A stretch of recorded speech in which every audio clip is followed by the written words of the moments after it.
A little girl said to a CEO, "Sir, my mum didn't come home."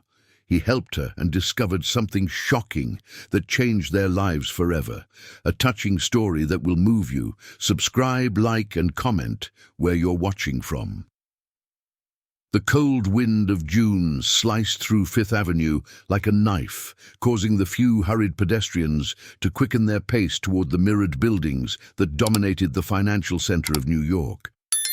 It was 7 in the morning on a Monday, and the city was already buzzing with the deafening noise of traffic and the characteristic rush of those fighting against time. Edward Morgan walked with long, determined strides down the sidewalk, his cell phone glued to his right ear, while gesturing with his free hand. At 45 years old, he was an imposing figure, 6 feet tall, perfectly styled graying hair, an impeccable Italian suit, and a posture that radiated authority. His dark brown eyes rarely showed any emotion beyond cold calculation. "Rodrigo, listen carefully to what I'm about to say." His voice was firm and cutting, echoing the authority of someone who commanded one of the largest construction companies in the country. "This merger with Cornerstone has to be finalized by Thursday. I won't accept any more delays. If they want to play hardball, remind them that we have aces up our sleeves that they can't even imagine." On the other end of the line, his partner and best friend for 20 years was trying to argue, "Edward, maybe it would be better to take it slow. Their lawyers are questioning some clauses and—" "Slow?" Edward interrupted brusquely, stopping in the middle of the sidewalk and ignoring the irritated glances from passers-by who had to swerve around him. "Rodrigo, you're getting soft. 20 years building this empire, and now you want to take it slow? Morgan and Associates didn't get to where it is by being cautious. It got here by being relentless." The traffic light at the corner of Park Avenue was red, forcing him to stop. Edward huffed impatiently, adjusting the cuff of his silk shirt that had cost more than many people earned in a month. Around him, the typical morning hustle of New York continued its frenetic pace. Executives checking their phones, street vendors shouting their offers, and the familiar smell of strong coffee mixed with car exhaust. It was then that she appeared. A small girl, about 8 years old, emerged from the crowd like a ghost. Her brown hair was tied in 2 simple braids, a bit messy, and her clothes, a faded pink t-shirt, a denim skirt with a small patch on the knee, and white sneakers that had seen better days, contrasted drastically with the luxury surrounding that area. What caught Edward's attention the most, however, were her eyes, large, dark brown, and red from crying. There was something in that gaze that made him instinctively lower his phone. "Sir!" The girl's voice was soft, almost a whisper, but laden with desperate urgency. "Please, can you help me?" Edward looked around, confused. Other people passed by the child as if she were invisible, too busy with their own lives to notice a lost girl in the busiest financial center in America. "Look, little one," he began, his voice still harsh but slightly unsettled. "You shouldn't be here alone. Where are your parents?" The girl's eyes filled with fresh tears. "It's about that I need to talk to someone.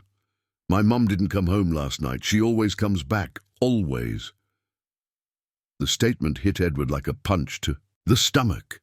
For a moment, memories of his own childhood, the cold orphanage, the nights waiting for parents who never came, the constant feeling of abandonment, surged back like a violent wave. "What do you mean she didn't come back?" he asked, putting his phone away in the inner pocket of his jacket. The girl wiped her nose on the sleeve of her t-shirt. "She works nights sometimes, cleaning big buildings like this one." She pointed to the mirrored structure behind him. "But she always gets home before I wake up for school. She didn't come home yesterday. Mrs. Johnson, our neighbor, said I had to come here to find someone who could help." "And why did you come to talk to me?" Edward asked, genuinely intrigued. The girl looked at him with a seriousness that seemed far beyond her 8 years.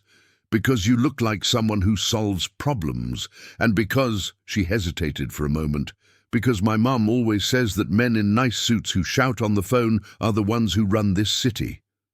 Despite all his business coldness, Edward almost smiled. Almost. The light turned green, and the crowd began to move. Around them, Edward knew he should go into the building, head up to his office on the 35th floor, and continue his call about the $1 million merger. He knew he had a packed schedule, with 3 crucial meetings before lunch and 2 presentations for international investors in the afternoon. But something in that child's desperate gaze paralyzed him. "What's your name?" he asked. "Isabella, but everyone calls me Isa." "Isa," he repeated, testing the name. "And your mom, what's her name?" "Karen. Karen Smith." Edward closed his eyes for a moment. He knew dozens of Karens who worked as cleaning staff in his building, but he had never paid attention to any of them. To him, they were just part of the invisible machinery that kept his world running. "Are you sure she didn't say anything? Didn't leave a note?" Isa shook her head vigorously. "Nothing. She always leaves a little note stuck to the fridge when she works at night. There was nothing yesterday, and she didn't answer her phone even once." Edward looked at his watch. A Rolex worth more than many houses. Rodrigo was probably already heading up to the office, waiting to continue the conversation. About the merger. The Japanese investors would arrive in 2 hours, but for the first time in decades, Edward Morgan made a decision that didn't make business sense. "Let's go," he said, extending his hand to Isabella. "You're going to take me to where you live. We're going to find your mother." The Uber Edward called wound its way through the increasingly narrow streets of South New York, leaving behind the gleaming skyscrapers of Fifth Avenue and entering a completely different universe. The driver, a middle-aged man with a small image of St. George hanging from the rearview mirror, looked at Edward through the mirror with barely concealed curiosity at the sight of a well-dressed executive next to a clearly underprivileged child. "It's there, Uncle." Isabella pointed to a steep entrance between 2 brick houses. "We have to walk up from here." Edward paid the fare and got out of the car, immediately feeling the difference in the environment. The smell was a complex mix. Strong coffee brewing in a nearby house, the aroma of bread baking in a local bakery, and a faint odor of sewage rising from the poorly maintained gutters. The noise was also different. Fewer cars, more human voices. Children shouting somewhere, country music playing loudly, the sound of a drill echoing between the houses. "Sir." Isabella stopped and looked at him with a worried expression. "Are you sure you want to walk up? It's a bit far and the path is kind of complicated." Edward adjusted his tie, already feeling a few drops of sweat forming on his forehead. "I can handle it, little one. Let's go." The climb was harder than he expected. What Isabella called a path was a series of uneven steps made of stones and concrete, winding between houses built one on top of the other. The walls were colourful, some painted light blue, others pink, yellow, or green, creating a vibrant mosaic that contrasted with the grey monotony of the buildings he was used to. After 15 minutes of climbing, Edward had loosened his tie and taken off his jacket, carrying it over his arm. His Italian dress shoes slipped on the wet stones, and he had to lean against the walls a few times to keep his balance. "Almost there, Uncle," Isabella said, showing no signs of fatigue. "Our street is just over there." When they finally reached the top, Edward found a small flat area where several simple houses clustered around a community space. There were a few children playing with a deflated ball, 2 women hanging clothes on makeshift lines, and an elderly man sitting in a white plastic chair, smoking a cigarette and watching the activity. "Hi, Mr. Johnson," Isabella waved to the elderly man. "This is the guy who's going to help me find my mom." Mr. Johnson slowly lifted his eyes, assessing Edward from head to toe. The suspicion was evident in his wrinkled expression. Good morning. Edward tried to sound cordial, but his voice came out more formal than he intended. Morning, Mr. Johnson replied dryly, without removing the cigarette from his mouth. Are you police? No, I'm a businessman. The man let out a dry laugh. A businessman here in the community. First time I've seen that. Before Edward could respond, a strong female voice echoed from one of the houses. Isabella, my daughter, where have you been? I was going crazy with worry. A woman in her 70s emerged from a small light blue house. She was sturdy, with grey hair tied in a bun, wearing a simple cotton dress and flip-flops. Her dark eyes shone with a mix of relief and irritation. Mrs. Johnson! Isabella ran into the woman's arms. I brought someone to help me find my mom, just like you said. Mrs. Johnson hugged the girl, but her eyes were fixed on Edward with an expression that mixed suspicion and curiosity. And who is this guy? She asked, her voice carrying a natural authority that Edward rarely encountered directed at him. My name is Edward Morgan, he introduced himself, extending his hand. Isabella found me downtown, asking for help to find her mother. Mrs. Johnson didn't shake his extended hand immediately. Instead, she studied Edward's face for a few seconds, as if trying to read his soul. Morgan, she murmured. That last name sounds familiar. Aren't you one of those businessmen who appear on television? Edward felt uncomfortable under her scrutiny. I own a construction company, yes. Mrs. Johnson finally shook his hand, but her grip was firm and decisive. And what does a wealthy businessman want with a missing housekeeper? The question was as direct as a stab. Edward realized he was being tested. He started, then stopped. Why was he even there? Why had he cancelled million-dollar meetings to climb a hill after a woman he didn't even know? Isabella asked me for help, and I couldn't say no. Mrs. Johnson released his hand and crossed her arms. Karen didn't come home last night. That's not normal. She's a single mother, works like a dog to support this girl, and would never stay out all night without letting anyone know. Do you have any idea where she could be? Edward asked. Look, young man, Mrs. Johnson sighed. Karen works nights cleaning buildings downtown, always the same places, some offices on Fifth Avenue, a few clinics in the Upper East Side. Yesterday she left here around 5 in the afternoon, as usual. She said she was going to catch the bus downtown and would be back before Isabella woke up for school. Isabella tugged at Edward's hand. Mrs. Johnson is like the grandma of everyone here. She takes care of me when my mom isn't around. And I really do, Mrs. Johnson asserted vehemently. 20 years living in this community, I've helped raise half the kids around here. I won't leave Isabella helpless, you can be sure of that.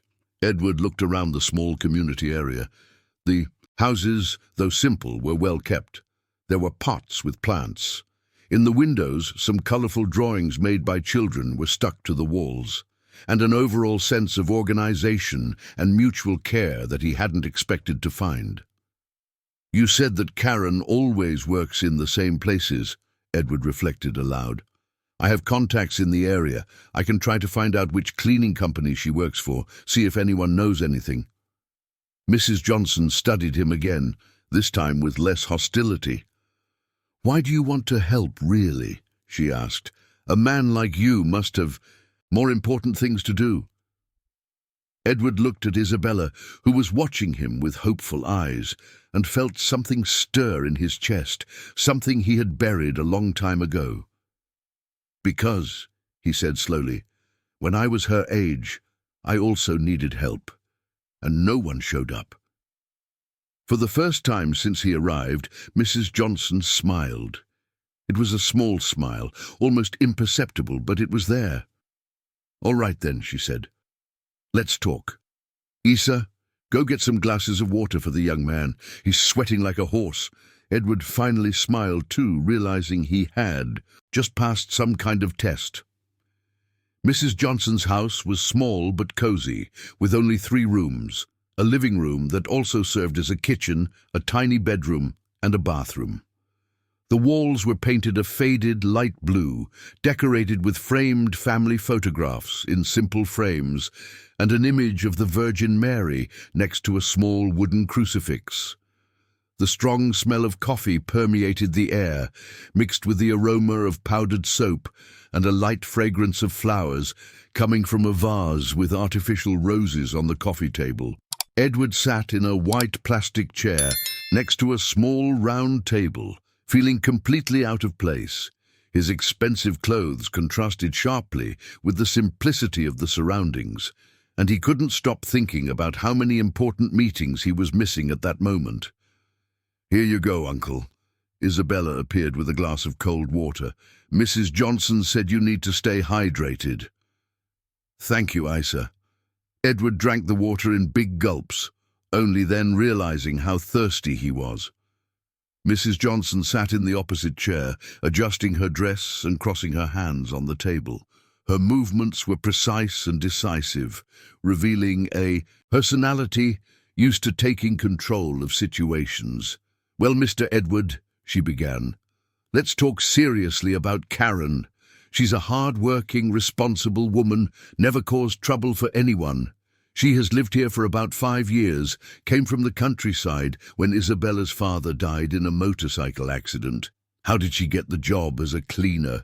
Edward asked, pulling out a small notepad from the inner pocket of his blazer. "Through Clean Right, a subcontracted company. They provide cleaners for various commercial buildings in the downtown area. Karen has always been very dedicated, arriving early, doing the job well, never complaining about anything." Isabella leaned closer to the table, swinging her legs in the chair. "My mum always says that one day she'll get a better job, but for now she has to do this to provide me with food and school." Edward felt a pang of guilt. How many Karens worked in his own building without him ever noticing? How many stories like Isabella's went unnoticed by him every day? "Mrs. Johnson, you said that Karen always works in the same places. Do you know exactly which ones?" The older woman thought for a moment. "She mentioned a few names. There was that big building on 5th Avenue, you know which one, that mirrored one, very tall." Edward stopped writing. "Mirrored? How many floors?" "About 40, 50. Karen always complained that it was tiring because there were so many floors to clean." Edward's blood ran cold. The description matched perfectly with the building of Morgan and Associates. "What other places?" he asked, trying to keep his voice calm. "There were some medical offices in Midtown. She always talked about a very annoying doctor who left the desk very messy. And I think there was 1 or 2 smaller offices." Isabella jumped out of her chair and ran to a small dresser in the corner of the room. "Mrs. Johnson, remember that my mom left that folder with her papers here? Maybe there's something important."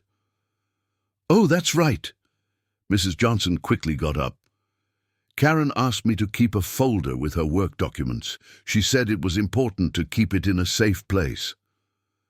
Edward watched as Mrs. Johnson pulled out a blue plastic folder from a drawer. It was one of those simple office folders, a bit worn at the edges, but well organized. "Here," Mrs. Johnson placed the folder on the table. "You can take a look. If it helps to find Karen, anything will do." Edward opened the folder carefully. There were work contracts, some payment receipts, and a handwritten list with addresses and times. His eyes scanned the page until they stopped at a specific line.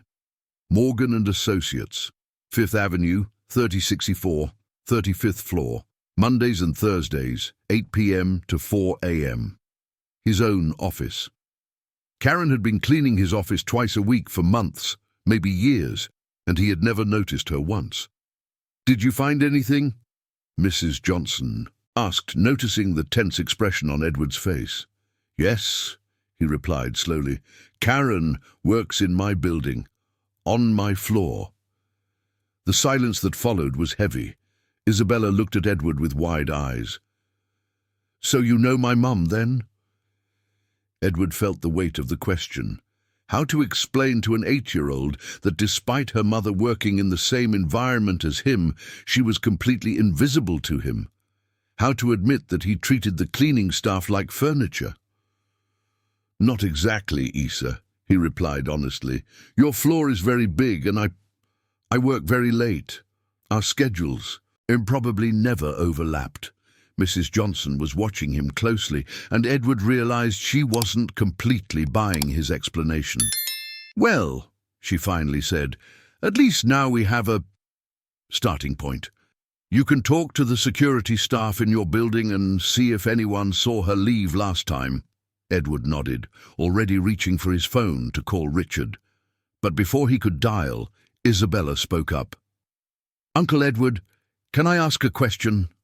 "Of course, little one." "Why have you never noticed my mom? She said she sometimes saw you working very late, and that you seemed like a very sad person, alone in that big office." The question hit Edward like a bullet. Karen had been watching him. She had noticed his loneliness, his long hours of work, his empty life devoid of human connections. While he treated her as invisible, she had seen him as a human being. Edward swallowed hard. "I think I was too focused on work.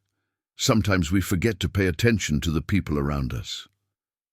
"My mum always says everyone is important," Isabella continued. "That it doesn't matter what job a person does, they deserve to be seen and respected." Edward looked at the girl and then at Mrs. Johnson, who was still watching his every reaction. For the first time in years he felt small. All his wealth, all his power, all his business achievements seemed insignificant in the face of the simple wisdom of an 8-year-old child. "Your mom is right, Isa," he finally said. "And I promise that when we find her, I will introduce myself properly, as one person to another." Mrs. Johnson smiled again, this time a broader smile. "Now you're talking like a real person," she said. "Let's find Karen, and then you will learn to see the people who work with you." Edward nodded, putting his phone away without calling Richard. For some reason he couldn't explain, he felt he needed to resolve this situation personally, without delegating it to anyone. For the first time in decades, Edward Morgan was about to discover what the world looked like through the eyes of someone on the bottom, not from the top. The journey back to the city centre was different. Edward insisted on taking the bus with Isabella, ignoring the curious glances of passengers who saw that man in an expensive suit sitting next to a girl from the outskirts. The hour-and-a-half ride gave him time to observe a New York he had never noticed. Street vendors at traffic lights, entire families squeezed into plastic benches, workers returning from night shifts with faces marked by exhaustion. "Uncle Edward," Isabella broke the silence as the bus swayed along the highway. "Do you have kids?" The question caught Edward off guard. "No, Isa. I've never been married." "Why not?" Edward hesitated. How to explain to a child that he had turned his heart into a business spreadsheet? "I've always been too busy with work." "My mom works. A lot too. But she always makes time for me," Isabella reflected. "She says family is the most important thing in the world." When they arrived at the Morgan and Associates building, it was almost 2 in the afternoon. Edward greeted Charles, the afternoon security guard, who looked at him in surprise. "Good afternoon, Mr. Edward. Why are you just arriving now?" "Charles, I need to talk to you about an important situation." Edward ignored the question. "This is Isabella, the daughter of one of the cleaning staff who work here at night. Her mother, Karen Smith, didn't come home last night. Do you know her?" Charles, a black man in his 50s with graying hair and a respectful yet firm demeanor, frowned. "Mrs. Karen? Of course I know her. She's been working here for about 2 years. Very polite person, always greets us, asks about the family. One of the few who treats security like real people, you know. Edward felt another pang of guilt. Do you remember seeing her leave last night? Let me think. Charles consulted a clipboard with notes. Thursday she works on the 35th floor, right? Your floor, Mr. Edward. She usually leaves here around 4:30 in the morning. And yesterday? Yesterday was strange. She left around 2 in the morning, very nervous. She even seemed a bit scared, you know. Isabella moved closer to Edward, instinctively seeking protection. Edward placed his hand on her shoulder. Scared how? Look, Mr. Edward, with all due respect, but in 15 years working here I've learned to read people. Mrs. Karen rushed down, looking back as if someone was following her. When I asked if everything was okay, she just said she had to leave quickly. Did she say anything else? Charles hesitated, glancing quickly at Isabella before answering. She asked me to call her if anyone asked about her, said it was important. I wrote down her number. Edward took the paper that Charles handed him. It was the same number Isabella had given that morning. Charles, who else was in the building last night? Anyone from the 35th floor? Well, Mr. Richard stayed late as always. He left around 3 in the morning, and there were those guys from the external audit who are analyzing the merger contracts. Edward's stomach tightened. What audit? That one from the consulting firm. Mr. Richard said it was for the merger with Cornerstone. About 3 or 4 guys. They were going through the files until about 2:30. Edward felt the world spin slightly. Richard hadn't mentioned anything about external auditors working overnight. In fact, they had agreed to do all due diligence internally to maintain confidentiality. Charles, do you have the names of those people? I do, sir. Everyone who comes in here after 6 in the evening has to sign the visitor log. While Charles searched for the record, Edward felt his phone vibrate. It was a message from Richard. Where are you? The Japanese have been here for an hour waiting. This isn't professional. Edward ignored the message and focused on the list that Charles showed him.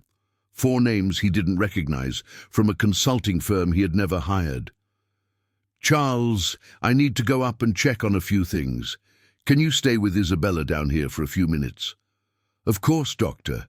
Isa, would you like some water? I have some cookies too. Edward took the elevator up 35 floors, which had never felt so slow. His mind raced, connecting dots he didn't want to see connected. Karen rushed out of the building, frightened. Unauthorized auditors tampering with files. Richard lying about procedures. The 35th floor was quiet. Most employees had already left for lunch. Edward went straight to his office, a spacious suite with a panoramic view of the city, decorated with imported mahogany furniture and contemporary artworks that cost more than many people earn in a lifetime. But something was different. His files were slightly out of order. Drawers he always kept perfectly organized showed signs that someone had been rummaging through them.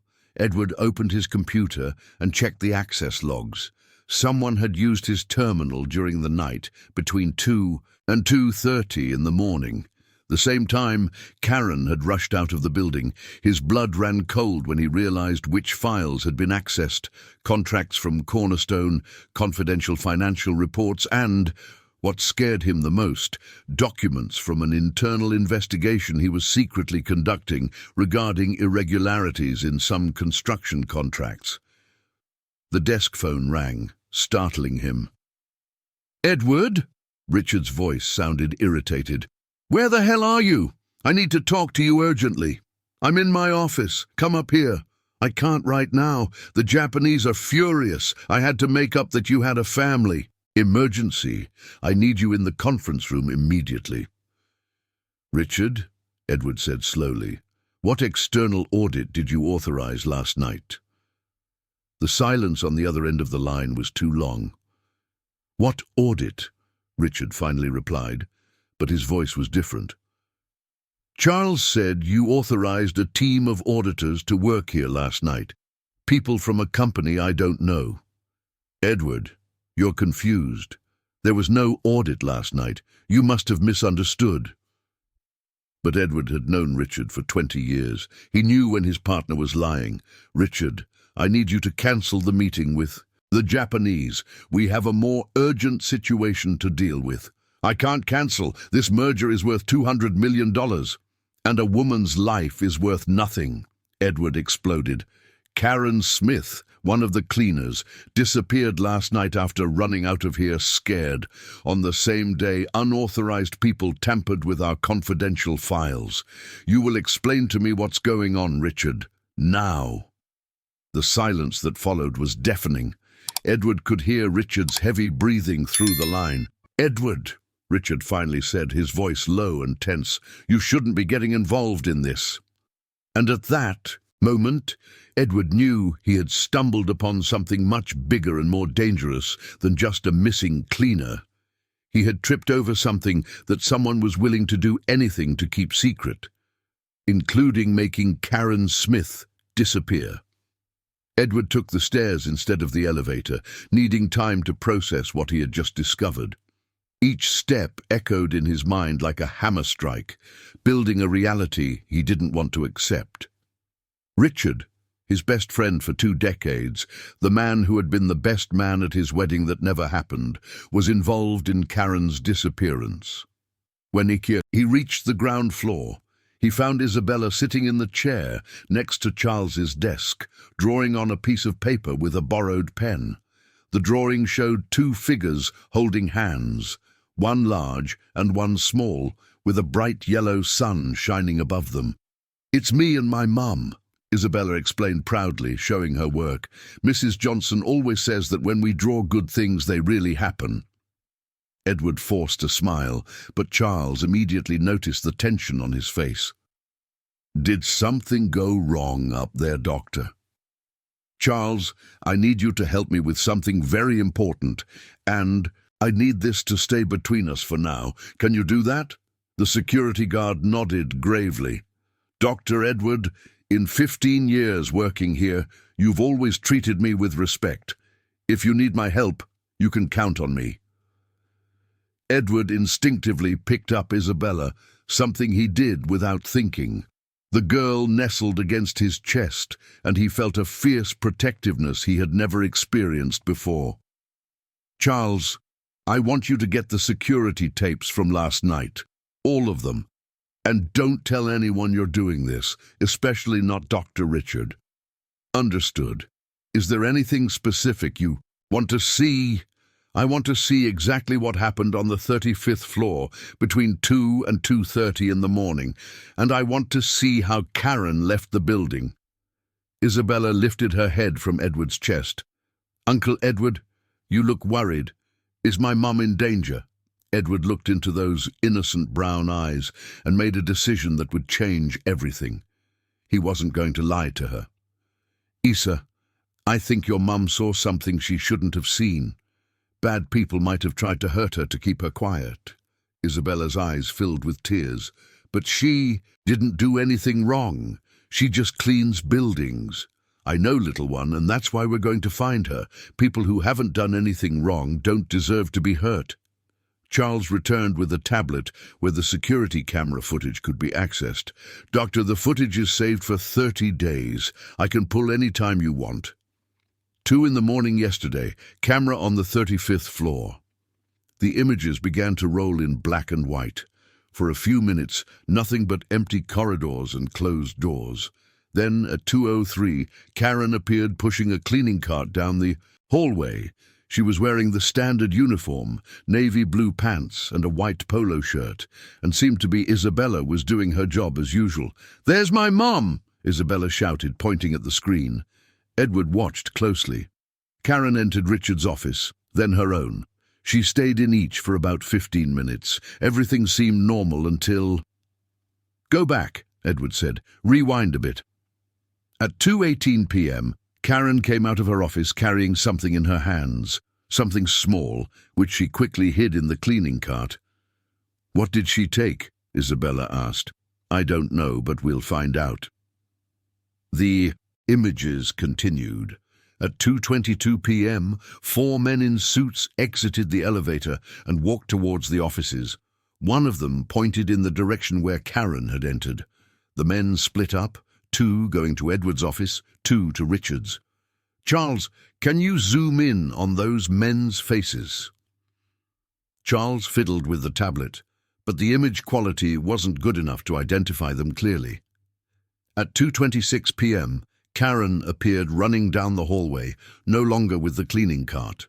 Her movements were frantic, constantly looking back. She entered the elevator and the doors closed. "Now show the ground floor." "Camera at the same time," Edward requested. The image switched to the main lobby.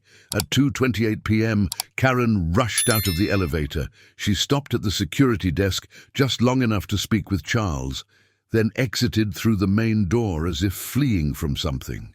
3 minutes later, the 4 men came down the same elevator. One of them said something to Charles, who shook his head negatively. The men left the building in the same direction as Karen. Edward felt a chill run down his spine. "Charles, what did that man ask you?" "He asked if I had seen a cleaning lady leaving. I said no." "Why did you lie?" Charles looked at Isabella, then at Edward. "Because Mrs. Johnson asked me not to say anything if anyone asked about her. And those men—" He hesitated. "Mr. Edward, those men looked serious."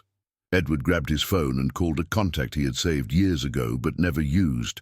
Detective Mark Sanders from the police department, specializing in corporate crimes. They had met at a seminar on compliance, and Edward had kept the card just in case. "Detective Sanders, this is Edward Morgan from Morgan & Associates. We met at a seminar?" "I remember, Mr. Morgan. How can I assist you?" "I need to report a possible kidnapping. A contracted employee from my building went missing last night under very suspicious circumstances." There was a pause on the other end of the line.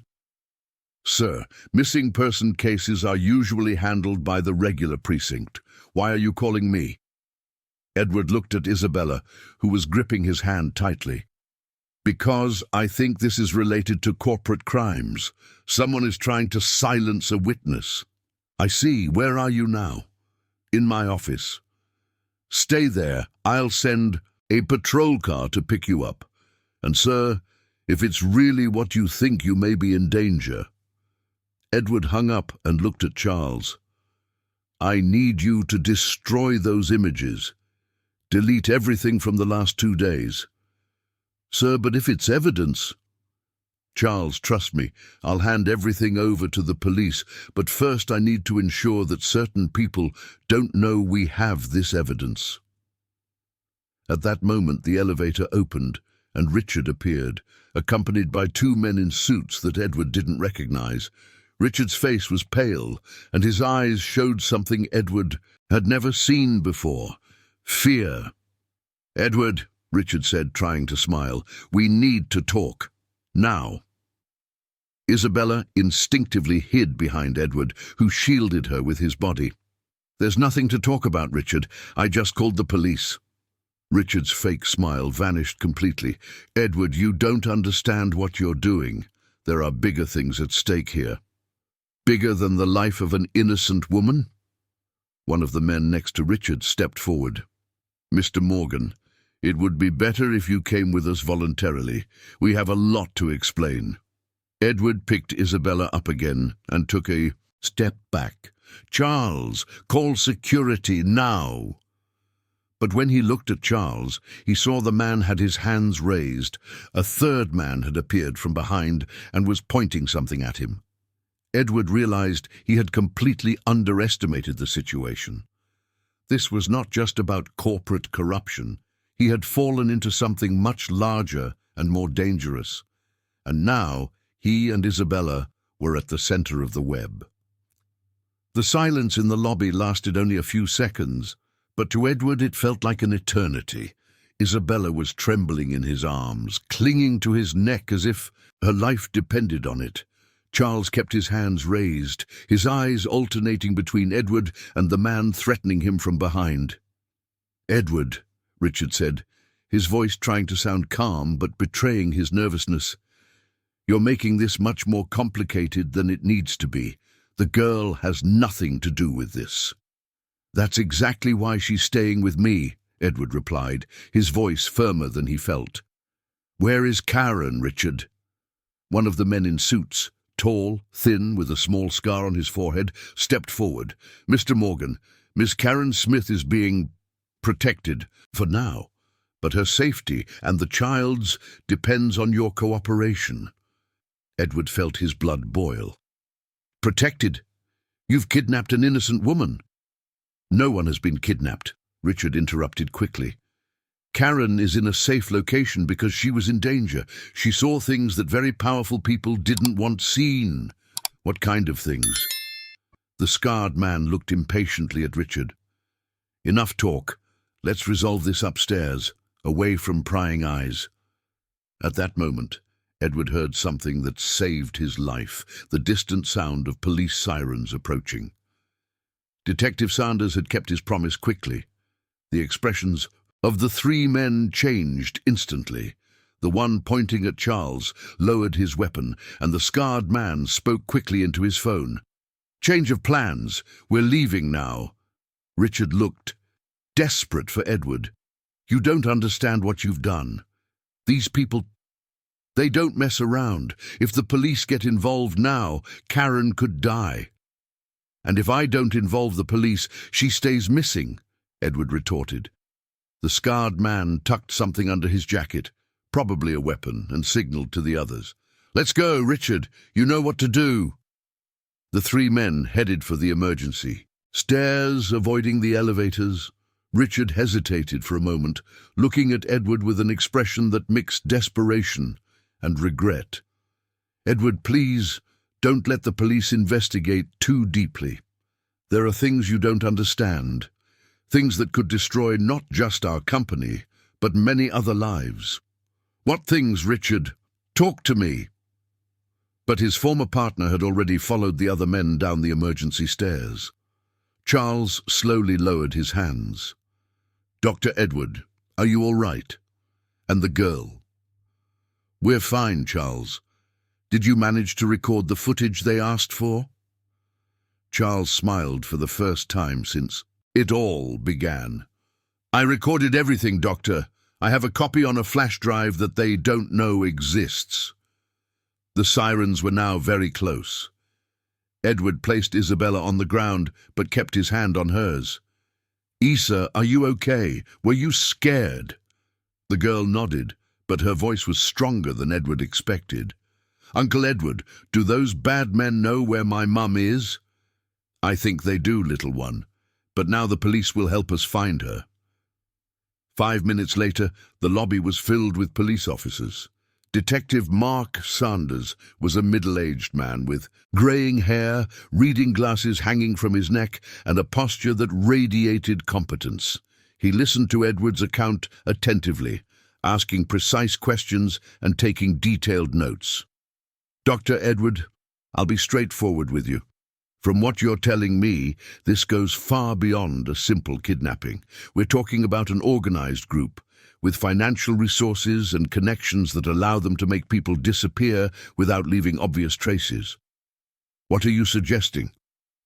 That your company may be involved in money laundering or other criminal activities. Karen Smith probably discovered something and became a threat. Isabella tugged at Edward's sleeve. Uncle, what does that mean? Edward knelt to be at the girl's level. It means your mom is a very brave person who did the right thing, even knowing it could be dangerous. The detective observed the interaction with interest.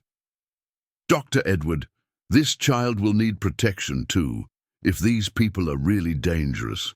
She stays with me, Edward said without hesitation. I'll take care of her until we find Karen. Do you have experience with children? Edward looked at Isabella, who was watching him with complete trust. No, but I'll learn. The detective smiled slightly. Good. In the meantime, I need you to stay in a safe place. Do these people know where you live? Probably. Then you're going to a hotel under police protection. And Doctor, you'll have to give me everything you know about your company's financial operations. Everything. Edward nodded.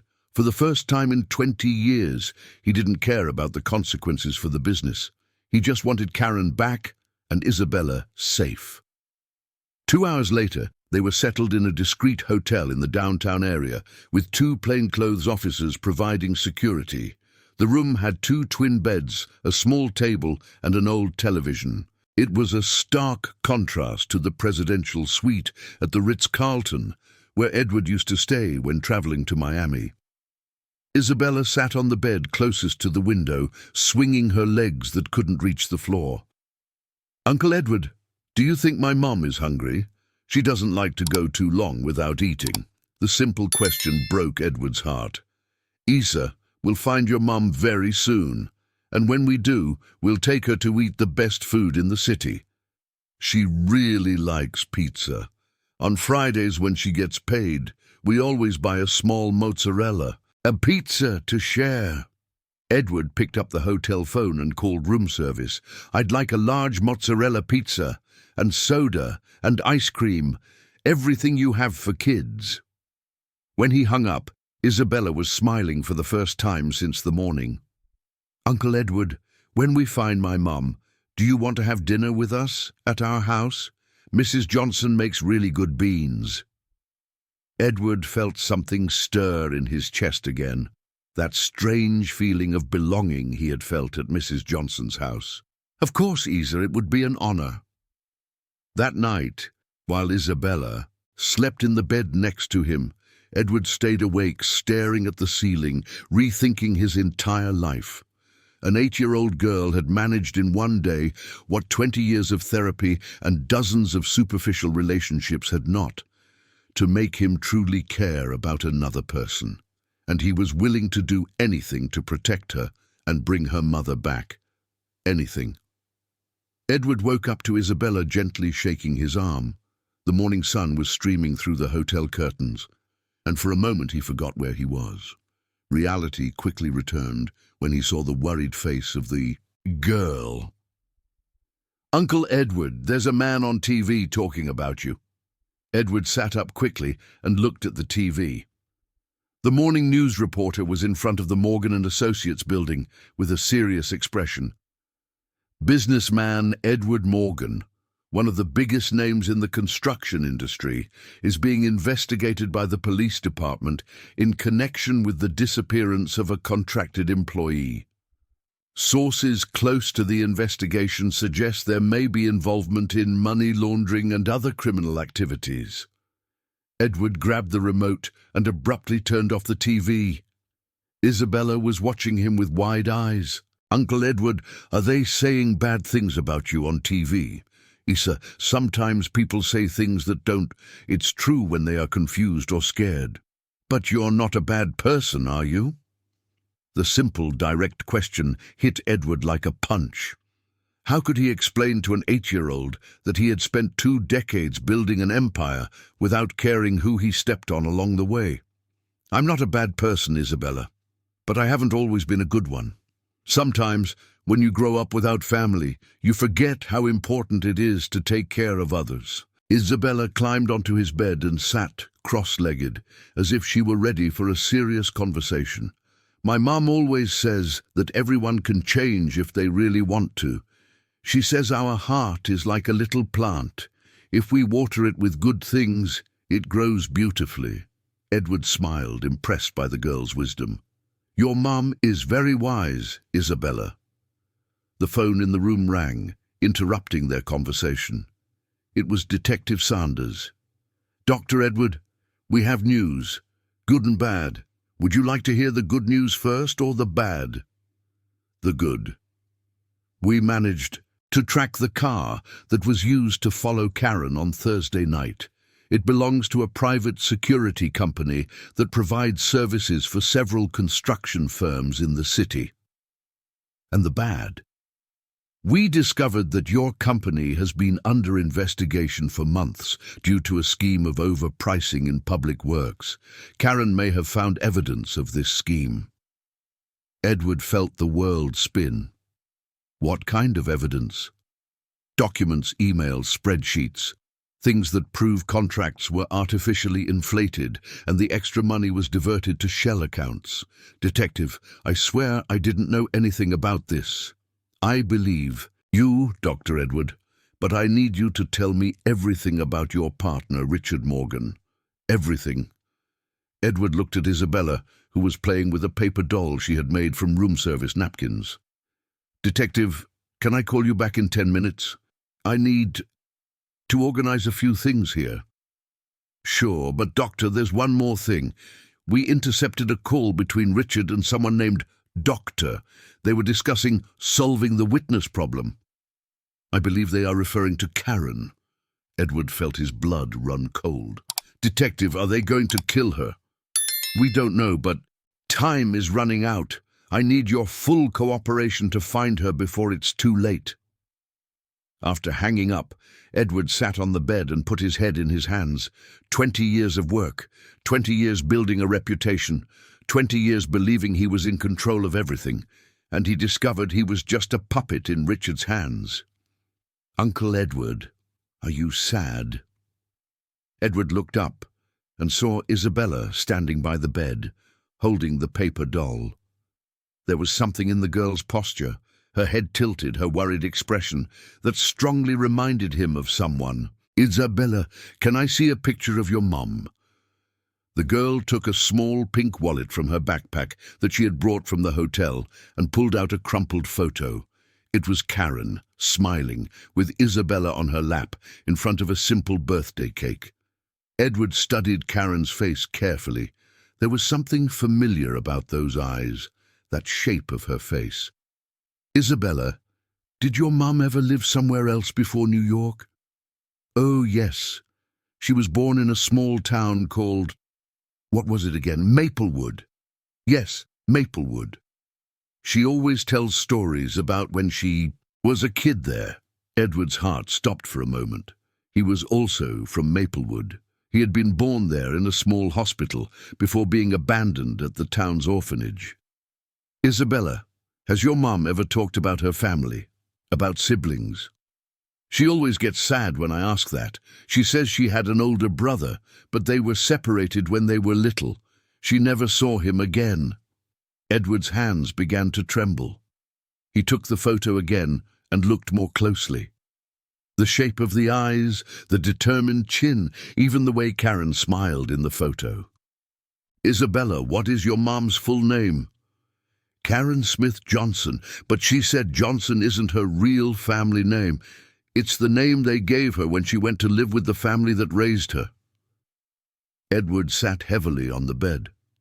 Johnson. The surname he had lost when he entered the orphanage, the surname that was written on his original birth certificate, kept in a drawer of his office for 20 years. My God, he murmured. Uncle Edward, what is it? Edward looked at Isabella, really looked for the first time, noticing details he had ignored. The shape of her eyes, identical to his. The high forehead, characteristic of the Johnson family. The way she tilted her head when she thought, exactly like he did. Karen was not just a cleaning lady who worked in his building. Karen was his sister. The sister he had lost when they were 5 and 3 years old, when they were separated at the Maplewood orphanage. And Isabella was not just a girl he was helping. Isabella was his niece, his family, the family he had searched for his whole life without knowing. Uncle Edward, why are you crying? Edward hadn't even realized that tears were streaming down his face. He pulled Isabella into a tight embrace, finally understanding why he had felt so connected to her from the very first moment. Isabella, he said with a choked voice, I need to tell you something very important about your mom and about me. And for the first time in 40 years, Edward Morgan was about to discover what it truly meant to have a family. But first, he needed to save his sister. Edward held Isabella's small hands between his, searching for the right words to explain a truth he was still processing himself. The girl watched him with those brown eyes that he now knew were a mirror of his own. "Isabella, you know that sometimes life separates people who love each other, and they spend a long time trying. Will we meet again?" Isabella nodded, her expression too serious for an 8-year-old. "When I was little, like you, I had a little sister. We lived in Maplewood, like your mother. One day, people separated us and put us in different families. I never saw my sister again." Isabella's eyes widened. "What happened to her?" Edward took a deep breath. I think your mother is my sister, Isa. I think you are my niece." The silence that followed was broken only by the hum of the air conditioning and the traffic outside. Isabella studied Edward's face with the intensity of someone trying to solve a complex puzzle. So you're really my uncle, not just a borrowed uncle." Edward smiled through tears. "I think so, little one. I think so." Isabella threw herself into his arms, hugging him tightly. "I always wanted a big family. My mum is going to be so happy." The mention of Karen brought Edward back to urgent reality. He grabbed the phone and called Officer Johnson again. "Officer, I need you to check something for me. Karen Smith, born in Maplewood, probably between 1980 and 1982. I have reason to believe she is my sister." There was a pause on the other end of the line. "Dr. Edward, this completely changes the context of the case. If Karen is your sister, then the kidnapping may have been specifically targeted against your family." "What does that mean?" "It means that it may not have been a coincidence that she works in your building. Someone may have orchestrated this a long time ago." Edward felt a chill run down his spine. "Officer, have you found out where they are keeping Karen?" "We're getting close. The security company we tracked has an operational base in Greater New York. We're going to conduct an operation later today." "I want to go with you." "Absolutely not. You stay at the hotel with the girl, under police protection." "Officer, if Karen is really my sister, she has spent 40 years looking for me. I won't let her face this alone." After much argument, the officer agreed that Edward could accompany the operation, but Isabella would stay at the hotel under the protection of 2 agents. 2 hours later, Edward was in a police car, wearing a bulletproof vest and following a convoy of 6 vehicles toward an industrial warehouse in Newark. The officer had explained that they intercepted more phone calls and discovered that Karen was being held in a kind of clandestine detention center.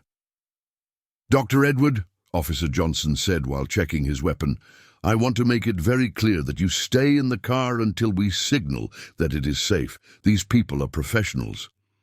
"Understood, officer." But Edward had no intention of staying in the car if there was a chance to help Karen.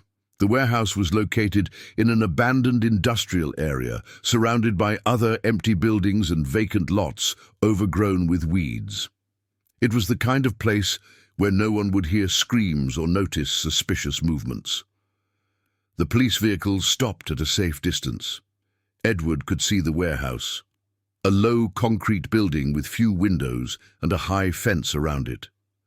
There were 2 cars parked outside. "Alpha Team, approach from the right side. Beta Team, secure the back. No on shoots unless shot at first," the officer's voice echoed over the radio. Edward watched the officers position themselves with the precision of a rehearsed choreography. His heart was beating so hard that he was sure everyone around could hear it. 10 minutes of absolute tension. Then the radio crackled. "Officer, we have movement in the warehouse. It looks like they are trying to escape from the back. Intercept them, now." The sound of gunfire echoed through the air. Edward instinctively ducked but kept his eyes fixed on the warehouse. Smoke began to billow from one of the windows. "Officer!" The voice on the radio was urgent. "We have a fire starting. If there are hostages in there—" Edward couldn't control himself. He got out of the car and ran toward the warehouse, ignoring the officer's shouts for him to come back. The main door was ajar.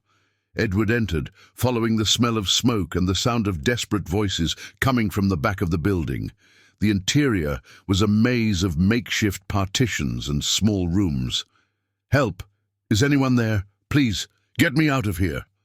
It was a woman's voice. Edward ran toward the sound, passing by officers who were pinning two men against the wall. He found Karen in a small room at the back, handcuffed to a chair. Her face was swollen, her clothes dirty, but she was alive and conscious. "Karen?" Edward said softly, kneeling beside the chair. She looked up at him and studied him for a moment. Then her expression changed completely. "Edward Morgan." "Hi, little sister," he said, his hands trembling as he worked to free her from the cuffs. "I took a while to get here, but I made it." Karen began to cry, big sobs that shook her small body. "I knew it was you. I knew. That's why I took the cleaning job in your building. I was trying to find the courage to talk to you for months." Edward freed her from the cuffs and helped her to her feet. Karen threw herself into his arms, and for the first time in 40 years, the Morgan siblings were together again. "Isabella is okay," Edward murmured in her ear.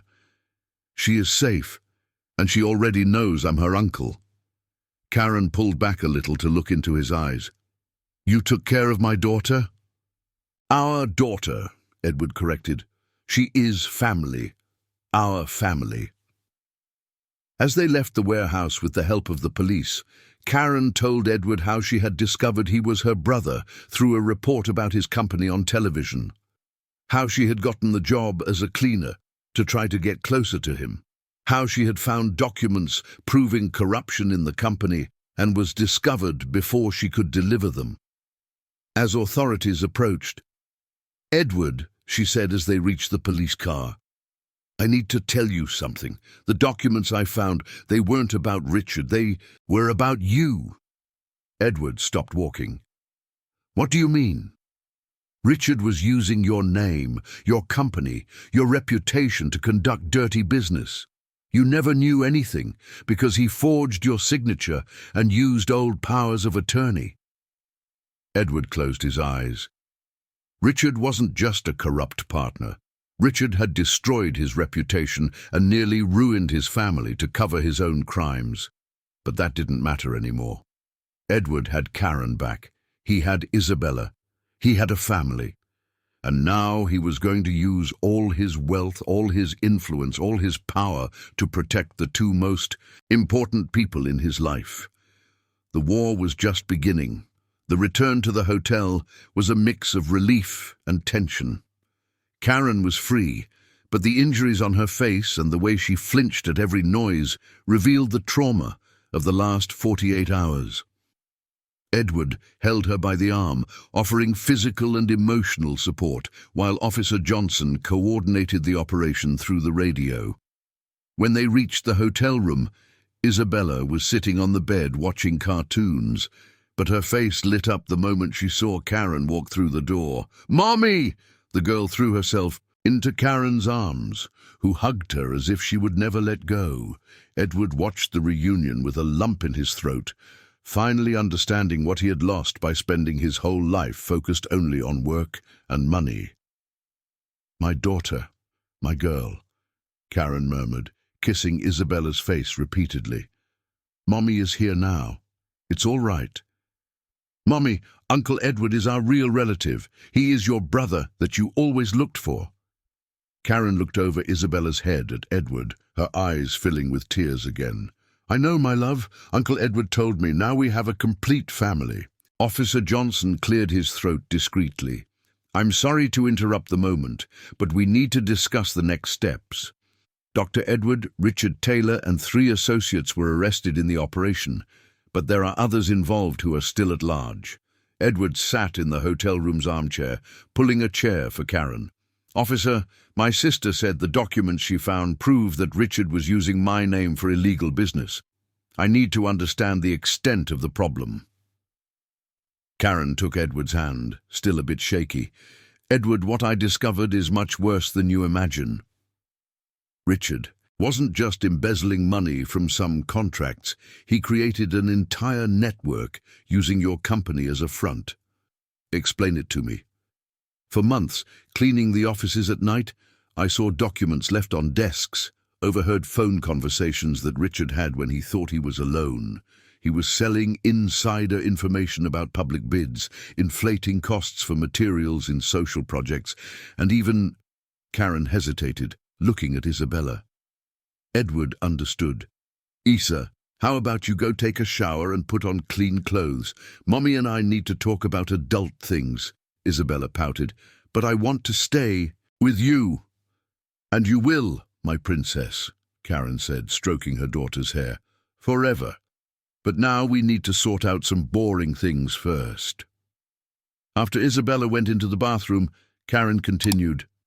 "Edward, Richard was involved in money laundering for criminal organizations. Using construction companies for this is very common. You buy overpriced materials, pay ghost suppliers, declare projects that cost much more than they actually did." Edward felt the world crashing down around him again. "For how long? From the documents I saw, at least 5 years, maybe more." Officer Johnson was jotting everything down in his notebook. "Dr. Edward, this means your company will have to undergo a complete audit, and you will likely need to testify against some very dangerous people." "Officer, if necessary, I will hand over my entire company to justice, but my family stays out of this." "Unfortunately, it won't be that simple," the officer sighed. "Karen is a key witness now. She saw documents, can identify people, has information that could take down a corruption network that goes far beyond Morgan and Associates." Karen squeezed Edward's hand. "I'm not afraid to testify. These people kidnapped me, threatened me, separated me from my daughter.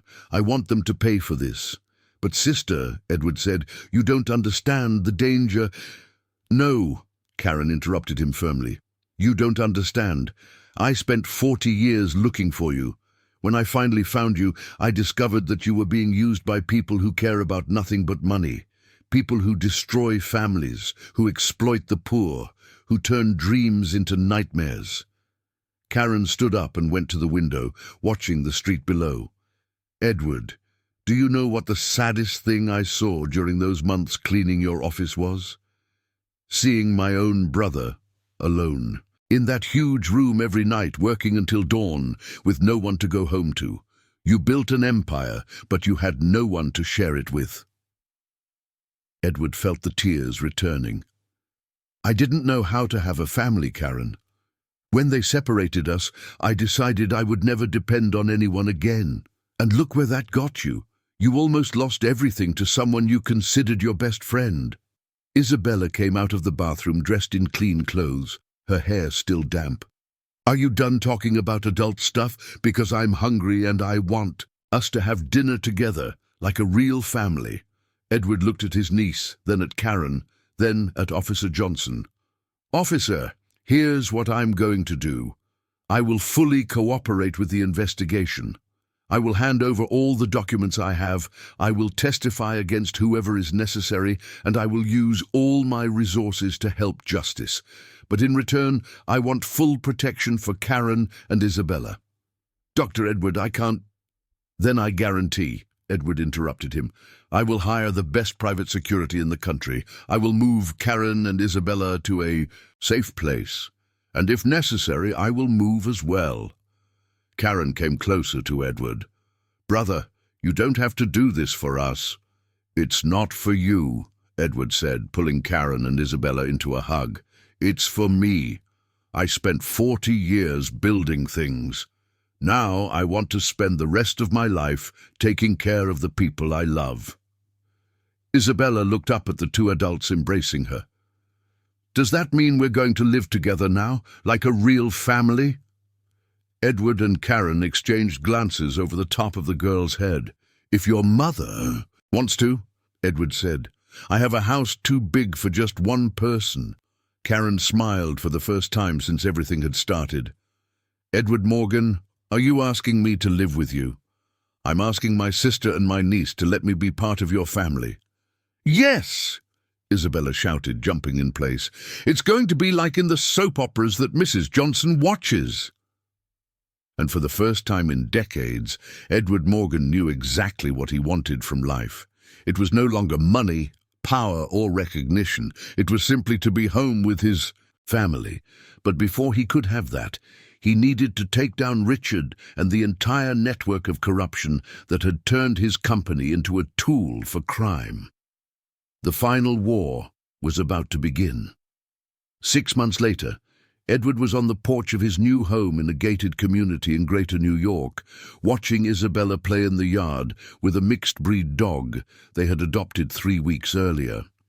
The animal, which Isabella had named Courage, was chasing a ball while the girl shouted instructions as if she were a football coach.